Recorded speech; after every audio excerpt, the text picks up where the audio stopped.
మాకు నైట్ డిన్నర్కి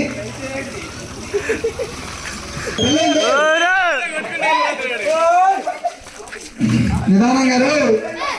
ఇంకొంచెం అంతే 25 అడుగులు కావాలి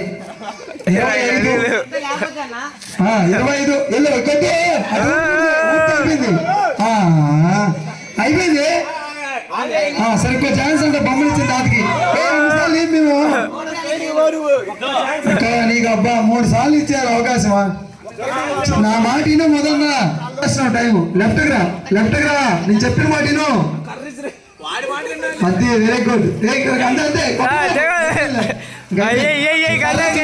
పైకి అయిపోయింది అదే టవల్ తీసుకురా అమ్మా మీరు ఉట్టి కొట్టండి కొట్టేరా మీ నాన్న కొట్టేరా